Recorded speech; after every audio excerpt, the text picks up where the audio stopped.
Eu me sinto muito privilegiado de viver nessa era da internet. Se a internet não existisse, a gente não teria esse tipo de coisa, esses vídeos de alguém falando, te ensinando coisas, me ensinando coisas. Se você quer, se você quiser, você pode aprender qualquer coisa. Se você realmente se esforçar, tudo é possível de aprender com a internet. Quase tudo, né? Eu aprendi muito português através da internet. Não só pela internet, mas a internet me ajudou muito. E se eu não tivesse aprendido o português, eu nem estaria aqui falando com você, né? Então, gente, esses eram vários tipos de frases condicionais. Em inglês se chamam conditional clauses. E se você quiser aprender como se fala esse tipo de coisa em inglês, você vai amar esse vídeo, que vou explicar como se usa, como se cria as formas, e depois, na segunda parte, você vai poder se divertir com frases da vida real, usando ativamente essas conditional clauses, e assim você vai realmente aprender e lembrar, ok? Vamos lá, gente.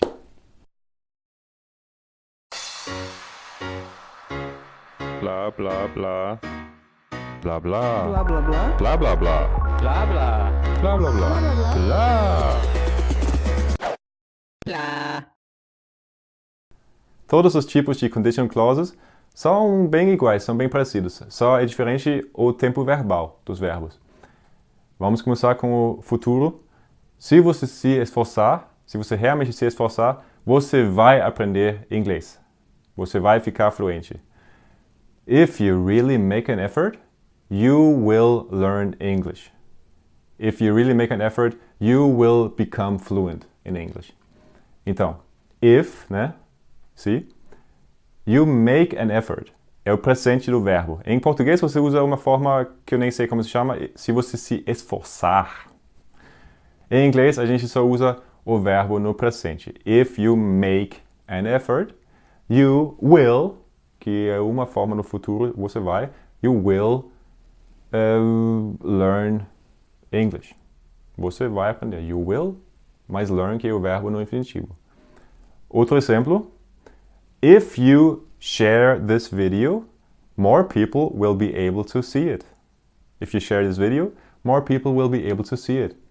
If you share, de novo, né? If, mais share, que é a forma do presente. More people will be able to see it. Will be able to. Will, mais o infinitivo. Be able to. O que é isso? E be able to? É simplesmente poder. Vão poder. A gente tem can no inglês, né? Vocês sabem, vocês conhecem can. Can you help me? Você pode me ajudar? Mas só que o can não funciona depois de verbos modais, depois de verbos auxiliares. Você não pode falar you will can. Você vai poder, não. Aí você tem que falar more people will be able to see it. Alright? Outro exemplo. If you drink this whole bottle of cachaça, I think you will feel bad.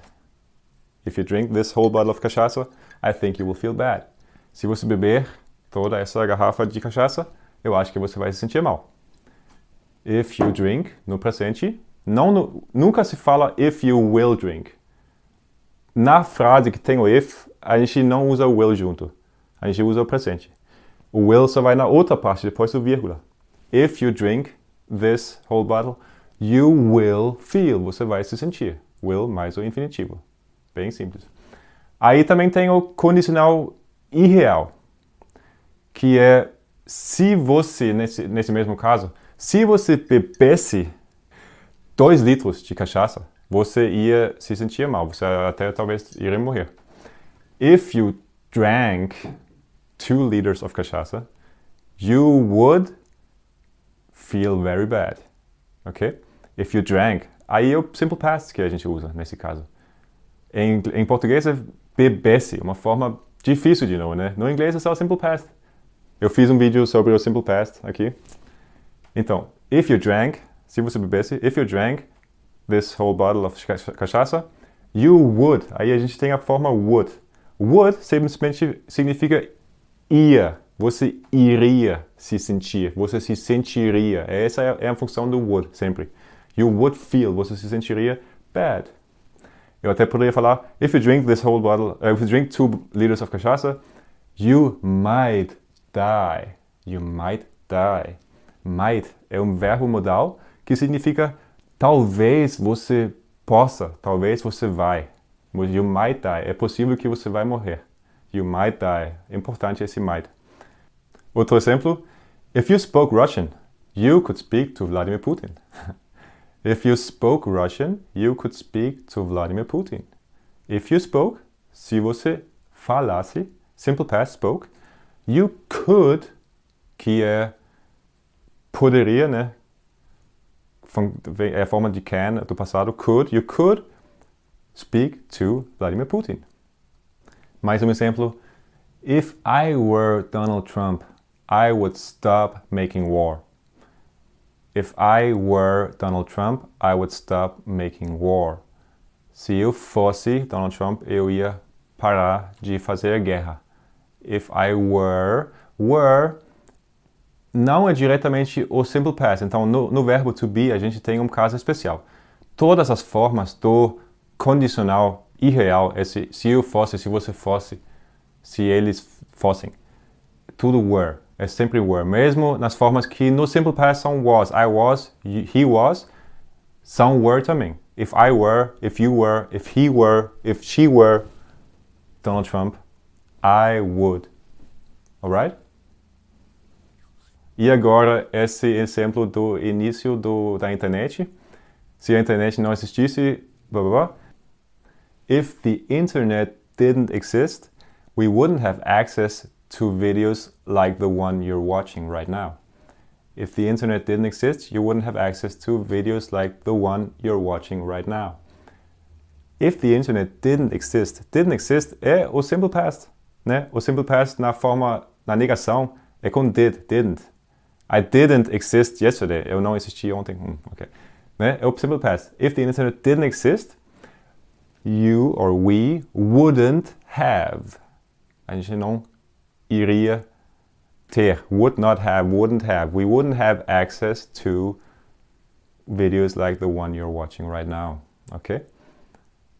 Tem a terceira forma, que é uma coisa que aconteceu no passado, que se você não tivesse feito isso ou aquilo, se você não tivesse dito isso ou aquilo, talvez hoje seria outra coisa. Exemplo. If you had grown up in the USA, you would speak English fluently. If you had grown up in the USA, you would speak English fluently. Se você tivesse crescido, né? If you had grown up. A forma had grown up se chama past perfect. Ela é formada pelo verbo auxiliar had com o past participle, que a gente lembra do present perfect. Daqui a aula, se você quiser assistir de novo. Então, if you had grown up, se você tivesse crescido, if you had grown up in the USA, you would speak English fluently. É a mesma forma, né? Você falaria hoje, you would speak English fluently. E agora o exemplo do início do vídeo, se eu não tivesse aprendido português, if I hadn't learned Portuguese, I wouldn't be able to make this video. If I hadn't learned Portuguese, I wouldn't be able to make this video. If I had not, né? O past perfect, you know, had not learned, hadn't learned. If I hadn't learned Portuguese, I wouldn't be able to make this video. Eu não estaria capaz, eu não poderia fazer esse vídeo, ok? Mais um exemplo. Imagina um casal de velhinhos, pensando sobre o que eles fizeram de errado com o filho deles. Falando, se a gente tivesse dado mais atenção, mais amor para o nosso filho Michel, talvez ele seria uma pessoa melhor hoje. If we had given him more attention and love, he might have become a better person. If we had given him more attention and love, he might have become a better person. Né? If we had given, o past perfect, had given him more, he might have become, ele talvez, ou might de novo, talvez poderia ter, he might have become a better person. Ele poderia ter virado, se tornado, become a better person, ok? Esses últimos exemplos mostram muito bem como ações na nossa vida podem fazer uma grande diferença para o mundo. Eu sempre falo disso, né? Que a gente tem que tomar responsabilidade das nossas ações, de como a gente trata outras pessoas e tudo, de como a gente se trata. E isso pode ter muitos efeitos importantes no mundo, né? Obrigado por assistir essa introdução. Se você não tenha entendido totalmente, assista mais uma vez ou faça perguntas nos comentários que eu vou responder. E se você quiser aprender ainda melhor esses conditional clauses e fazer com que eles fiquem uma parte do seu repertório, faça a aula prática, que ela é muito bacana. Eu fiz um monte de exemplos, eu coloquei um monte de exemplos juntos para praticar esses vários tipos de conditional clauses. E eu quero falar mais uma coisinha sobre essas aulas práticas que sempre tem nas minhas aulas. Primeiramente, façam elas, que elas são muito, muito fortes, elas ajudam muito a aprender. Realmente é a prática que nos faz aprender. Não é só ouvir alguém falando sobre algo, né? E fazer essa aula prática inclui errar. Vocês vão errar, tem que errar. Eu não acredito que todos de vocês consigam acertar tudo sempre. Então, se tiver uma dúvida, por favor, bota nos comentários, escrevam. Qual é a solução dessa pergunta que está depois de 3 minutos e 59 do vídeo? Qual é a forma certa? Alguém quer me ajudar, por favor? Se vocês quiserem também, botam todas as respostas embaixo. E alguém vai olhar, eu talvez vou olhar e vou falar se está certo tudo. Ok? A gente está aqui para aprender. E não esqueça de falar alto nos vídeos práticos. Se você falar com voz alta, você vai melhorar sua pronúncia e você vai lembrar ainda mais. Não precisa ter vergonha. Não, realmente não precisa. Não precisa. E saiba que para poder fazer a aula prática, você primeiro tem que dar um like nesse vídeo aqui, ok? If you like this video, please make sure you smash that like button, ok? See you.